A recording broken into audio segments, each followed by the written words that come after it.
Welcome. এই ভিডিওতে আমরা ইলেকট্রিক্যাল আর্থিং সিস্টেম সম্পর্কে আলোচনা করব। দেখো, the term earthing means electrical connection of non current carrying metallic parts of the machine or electrical appliances or neutral wires of the supply system to the general mass of earth by low resistance lead wire which gives at all times swift discharge of current without causing any danger.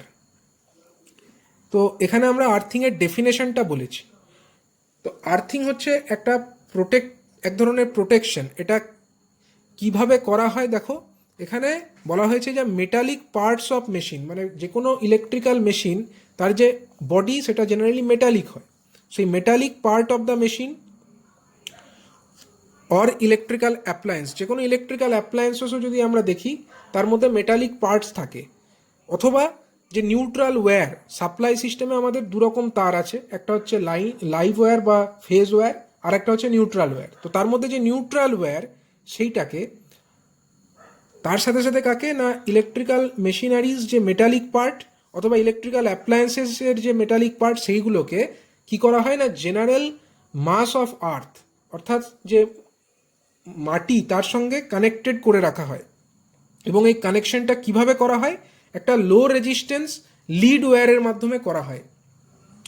এবং লো resistance lead wire যদি আমরা ব্যবহার করি, যদি কোনো লো resistance path থাকে, স্বাভাবিকভাবেই সেই লো রেজিস্ট্যান্সের মধ্যে কারেন্ট সহজেই ফ্লো করতে পারবে। এবং কারেন্ট সহজেই ফ্লো করতে পারলে কি হবে, যদি কোনো কারণবশত কোনো ফল্ট হয় সেক্ষেত্রে যে ফল্ট কারেন্ট সেটা ইজিলি ডিসচার্জ হতে পারবে এবং সুইফট হবে, প্রসেসটা খুবই ফাস্ট হবে।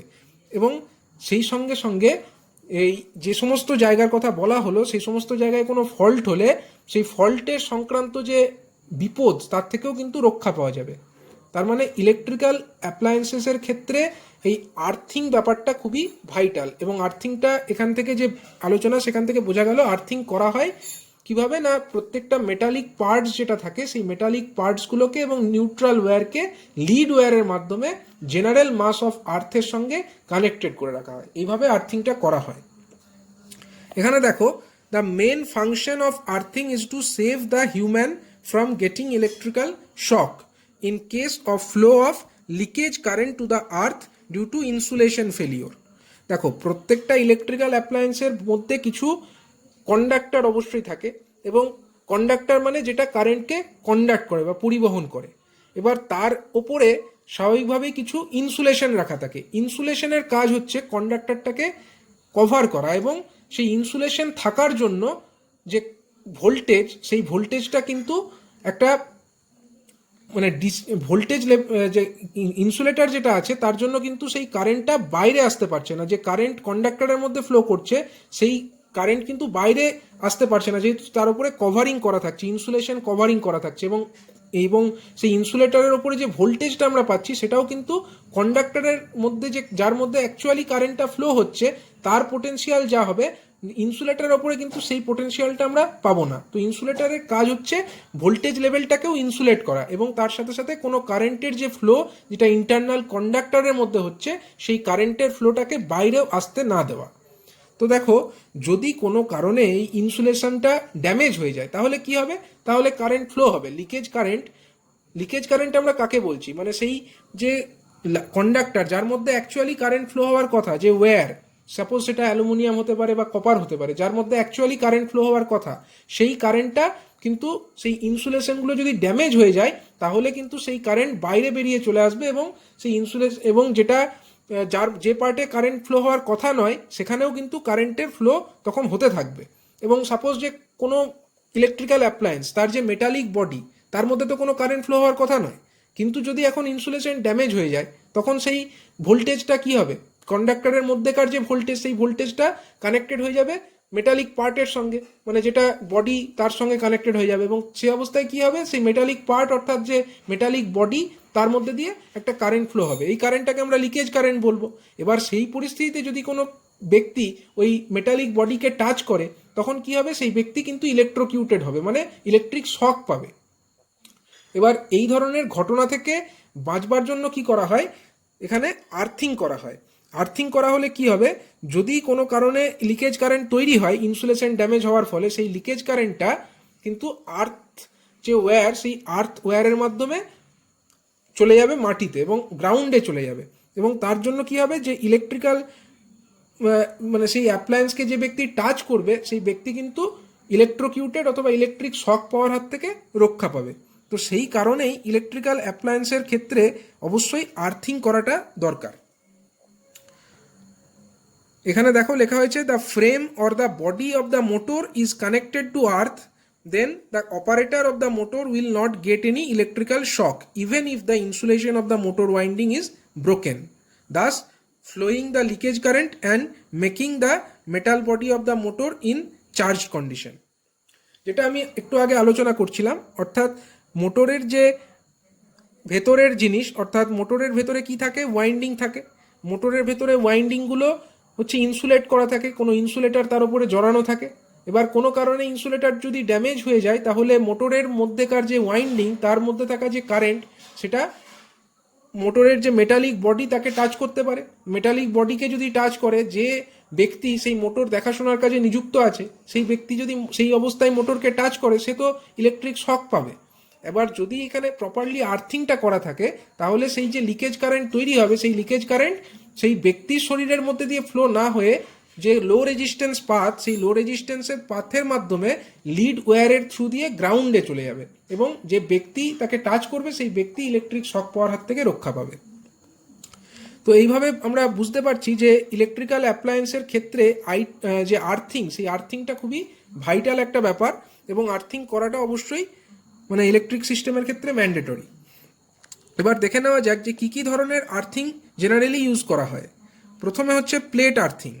এটা ডোমেস্টিক অ্যাপ্লায়েন্সেস, মানে যেখানে ঘরে আমরা যে ধরনের ইলেকট্রিক ওয়্যারিং দেখি, সেখানে আর্থিং পারপাসে যে প্লেট ব্যবহার করা হয়, সেখানে প্লেট আর্থিং করা হয়। তো পাইপ আর্থিং, পাইপ আর্থিং মানে এখানে এই যে টাইপ, ডিফারেন্ট টাইপের কথা আমরা বলছি, সেই টাইপ বলতে অ্যাকচুয়ালি কী ধরনের ইলেকট্রোড, আর্থ ইলেকট্রোড, এ ব্যাপারে আমরা পরে এই ভিডিওতেই ডিটেলে আলোচনা করব। সেই কী ধরনের ইলেকট্রোড আমরা ব্যবহার করছি, সেই অনুযায়ী এই আর্থিংয়ের টাইপগুলো। তো প্রথম টাইপটা হচ্ছে প্লেট আর্থিং, যেখানে আর্থ ইলেকট্রোড হিসাবে প্লেটকে ব্যবহার করা হচ্ছে এবং এটা ডোমেস্টিক অ্যাপ্লায়েন্সের ক্ষেত্রে বা ডোমেস্টিক ইনস্টলেশনের ক্ষেত্রেই ব্যবহার করা হয়।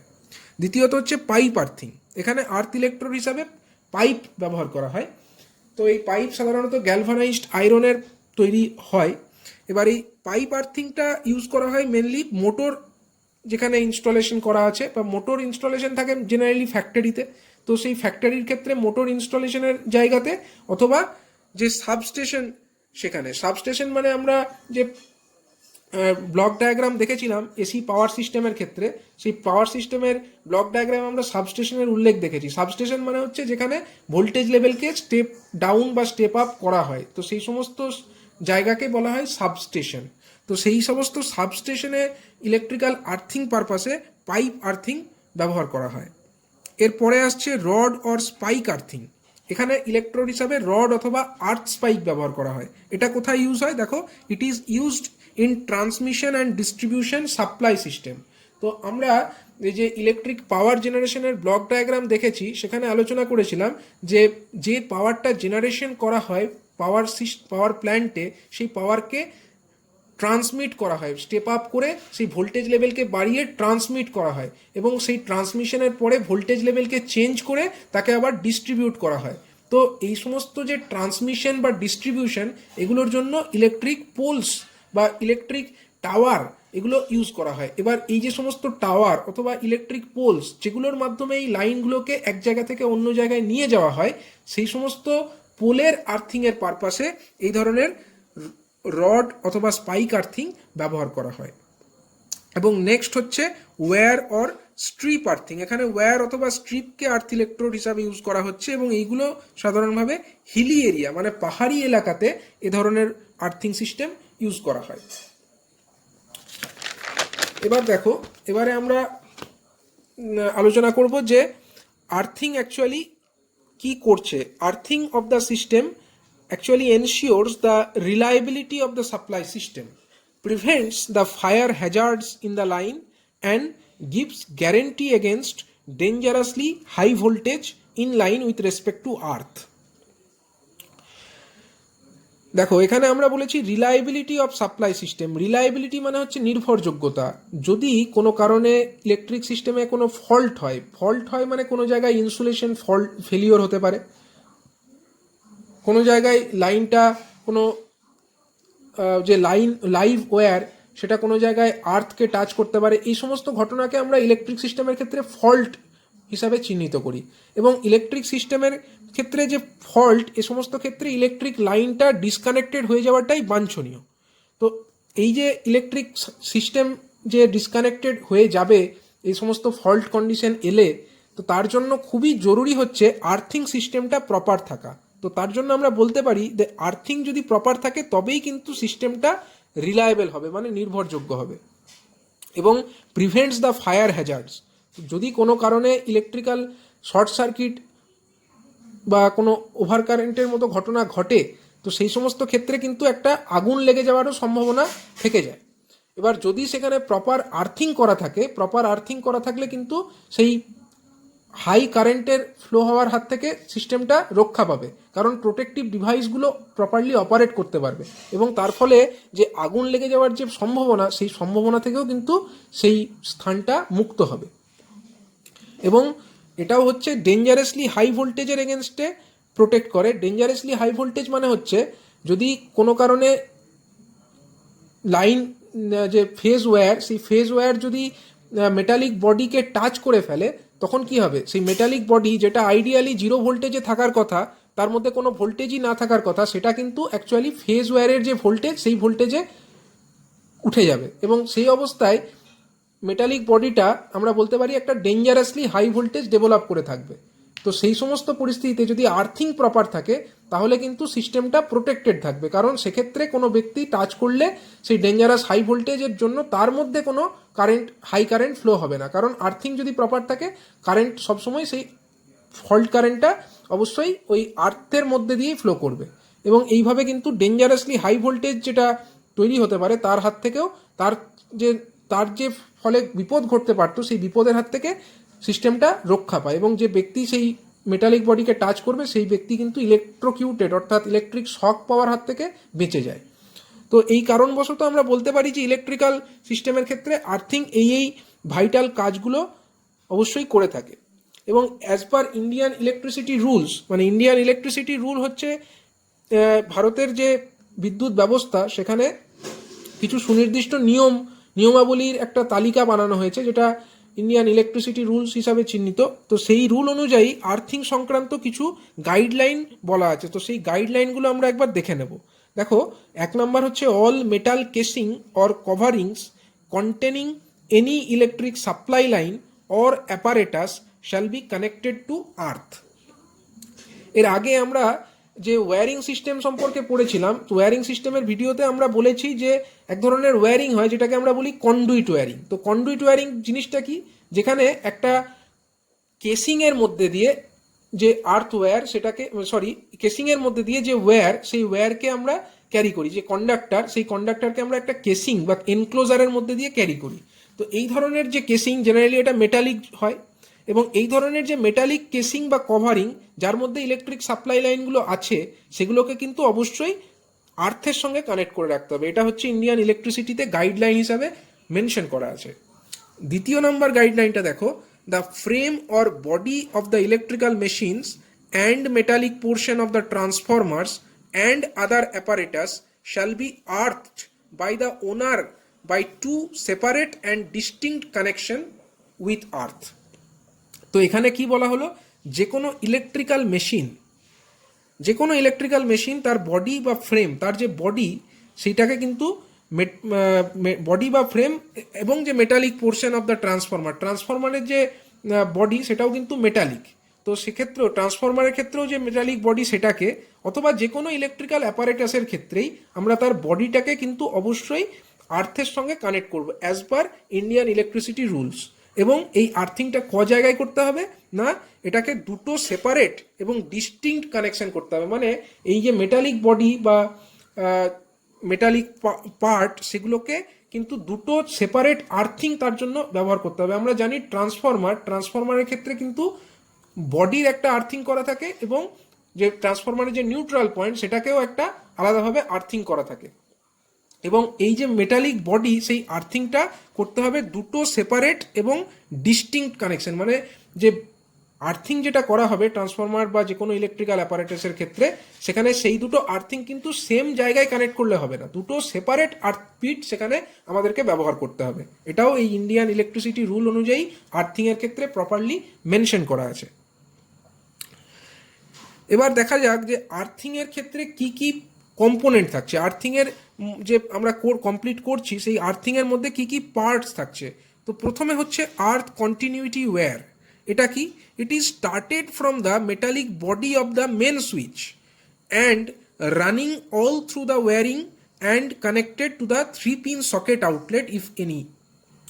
এখানে দেখো যে metallic main switch, metallic main switch আমরা যে ব্লক ডায়াগ্রাম দেখেছিলাম হাউস ওয়্যারিংয়ের ক্ষেত্রে, সেখানে ইনিশিয়াল যে মিটার ছিল, মিটারের পরের যে পার্টটা ছিল, আমরা যদি একবার দেখে নিই এই সার্কিটটা, তো দেখো এখানে ইনিশিয়াল পার্টে কি ছিল, একটা মিটার ছিল, এবং মিটারের পর থেকে যে লাইনটা বেরিয়ে সেটা কোথায় ঢুকেছিল, একটা ডিপিআইসি মেন সুইচের মধ্যে ঢুকেছিল। তো এখানে দেখো যেটা বলা হয়েছে, এখানে বলছে যে metallic body of the main switch, অর্থাৎ এই যে main switch DPIC main switch, তার যে বডি সেটা তো মেটালিক হবে অবশ্যই, সেই metallic body of the main switch সেখান থেকে এটা স্টার্ট হবে, মানে আর্থ ওয়্যারটা ওখান থেকে স্টার্ট হবে, এবং তারপরে run all through the wiring, মানে সমস্ত ওয়্যারিং সিস্টেমটার মধ্যে কিন্তু এই আর্থ ওয়্যারটা এখান থেকে স্টার্ট হবে, এই বডি থেকে স্টার্ট হবে, এবং তারপরে এই যে সমস্ত ওয়্যারিং যেটা চলছে সেই সমস্ত জায়গায় ওই আর্থ ওয়্যারটা কন্টিনিউ চলবে।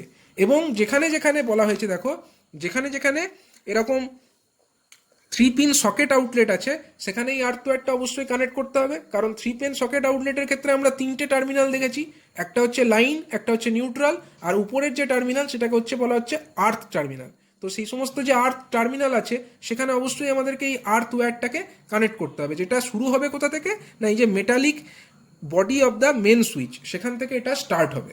তো এই পার্টটাকে বলা হচ্ছে আর্থ কন্টিনিউটি ওয়্যার। নেক্সট পার্টে কি আছে, আর্থ লিড ওয়্যার। এটা কি? It is starting from the main switch body and running to the earth pit which is at least 1.5 metre away from the building. তো দেখো এই যে আর্থ লিড ওয়্যার এটা শুরু হবে, এটাও কিন্তু এই মেটালিক যে মেন সুইচ তার মেটালিক যে বডি সেখান থেকেই শুরু হবে, এবং শুরু হয়ে এটা কি হবে না, এটা আর্থ পিটের সঙ্গে কানেক্টেড করা থাকবে। আর্থ পিট হচ্ছে আর্থিংয়ের জন্য মেন একটা কম্পোনেন্ট, আর্থ পিট। এবং এই আর্থ পিট অনুযায়ী কিন্তু আমরা এর আগে আর্থিংয়ের যে টাইপগুলো বলেছিলাম, কি ধরনের আর্থিং করা হবে সেখানে আলোচনা করা হয়েছিল। তো এই যে আর্থ পিট, যেখানে আমার এই আর্থ ইলেকট্রোডটা প্লেস করা থাকে, সেই আর্থ পিটের সঙ্গে আমাকে তো এই আর্থ ওয়্যারটাকে কানেক্ট করতে হবে, এবং যে আর্থ ওয়্যার যেটাকে আমরা কানেক্ট করি সেটাকেই বলা হচ্ছে আর্থ লিড ওয়্যার। এটা স্টার্ট হচ্ছে মেটালিক মেন সুইচ থেকে, অর্থাৎ এই যে মেটালিক মেন সুইচ আমরা দেখতে পাচ্ছি এই ডায়াগ্রামে, এখান থেকেই স্টার্ট হবে, এর বডি থেকেই স্টার্ট হবে। ফার্দারলি এই ওয়্যারটাকে নিয়ে যাওয়া হবে, এটাকে নিয়ে যাওয়া হবে সাপোজ আর্থের যে পিট সেখান পর্যন্ত, এবং সেখানে এটা আর্থ পিটের সঙ্গে কানেক্টেড করে দেওয়া হবে। তো এইভাবে যে ওয়্যারটা নিয়ে যাওয়া হয় এই ওয়্যারটাকে বলা হয় আর্থ লিড ওয়্যার। থার্ড যে পার্ট এটাকে বলা হচ্ছে আর্থ বাসবার। এটা কি না, several members of tapping of earth lead wire can be taken and made of copper. মানে এটা যেটা বলছে, এই আর্থ বাসবারটা কপার দ্বারা নির্মিত হয়, এবং এই আর্থ বাসবার থেকে অনেকগুলো ট্যাপিং নেওয়া যেতে পারে, যে ট্যাপিংগুলোকে আমরা several number of earth lead ওয়্যারের সঙ্গে ওটাকে কানেক্ট করতে পারি। মানে অনেকগুলো আর্থ লিড ওয়্যারের সঙ্গে আমরা এই যে আর্থ বাসবার তাকে কানেক্ট করতে পারি। নেক্সট যেটা আছে সেটা হচ্ছে আর্থ ইলেকট্রোড। আর্থ ইলেকট্রোড একটা খুবই ভাইটাল কম্পোনেন্ট অফ দ্য আর্থিংয়ের একটা খুবই ইম্পর্টেন্ট পার্ট এটা। এবং এই যে আর্থ ইলেকট্রোড, এর যে ক্যাটাগরি বা এর যে টাইপ, সেই অনুযায়ী কিন্তু আমরা আর্থিংয়ের যে বিভিন্ন ক্যাটাগরি সেটা দেখেছিলাম। এখানে আমরা এর আগে আলোচনা করেছি 4 রকমের আর্থিং। তো দেখো এখানে আমরা plate earthing, pipe earthing, rod or spike earthing এবং ওয়্যার অর স্ট্রিপ আর্থিং, এরকম আর্থিং দেখেছি। তো এখানে যে বিভিন্ন ধরনের টাইপ অফ আর্থিং, এগুলো করা হয়েছে কি অনুযায়ী না, আর্থ ইলেকট্রোড যেটা আছে তার টাইপ অনুযায়ী। তো এখানে আর্থ ইলেকট্রোডের যে টাইপ সেটা হচ্ছে প্লেট হতে পারে, পাইপ হতে পারে, যেগুলোকে কি করা হয়, যেগুলোকে অ্যাকচুয়ালি গ্রাউন্ডের মধ্যে অনেক গভীরে ওটাকে পুঁতে রাখা হয়। এবং এই অ্যাকচুয়ালি যে আর্থ লিকের যে কারেন্টটা, যেটা এই আর্থ লিড ওয়্যারের মধ্যে দিয়ে যায়, সেই লিড ওয়্যারের মধ্যে দিয়ে যাওয়া কারেন্টটা কিন্তু অ্যাকচুয়ালি গ্রাউন্ডে পৌঁছায় এই আর্থ ইলেকট্রোডের মাধ্যমেই।